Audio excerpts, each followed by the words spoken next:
Osnovna šola pohorskega odreda Slovenska Bistrica je v torek v športni dvorani Bistrica pripravila prireditev ob prazniku zemlje.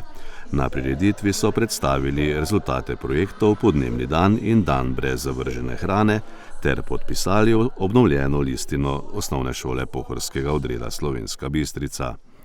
Listino so podpisali nacionalni koordinator programa Ekošola Gregor Cerar, podžupan občine Slovenska Bistrica in predstavnik slovenjebistriške komunale Modest Motaln, direktor javnega zavoda za šport Slovenska Bistrica Boštjan Friedrich, ravnateljica Osnovne šole pohorskega odreda Nadja Stegne in koordinatorici Ekošole Tina Čadeš in Bernarda Skrbiš.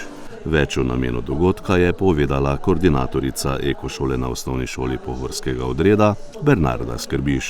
Pravzaprav smo ob tem dnevu želeli združiti v bistvu vse tri pomembne datume v mesecu aprilu, in sicer je to dan zemlje, potem dan brez zavržene hrane, ki ga bo v bistvu potem tudi omenila in predstavila kolegica, in pa seveda ta podnebni tek.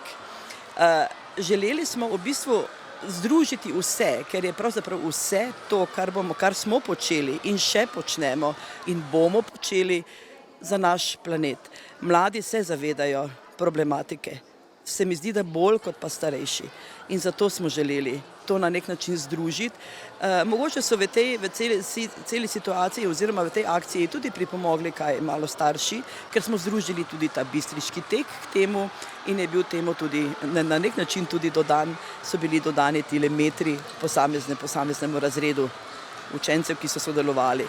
Zdi se mi zelo pomembno to, da ne pozabimo, zakaj smo tukaj, in da na nek način vzgajamo in pripravljamo otroke tudi na situacije, ki ne bodo vedno dobre, ampak da jih bodo znali reševati v svoji prihodnosti. Nekaj otrok iz vseh razredov in profesorjev telesne vzgoje je v dvorani odteklo nekaj krogov.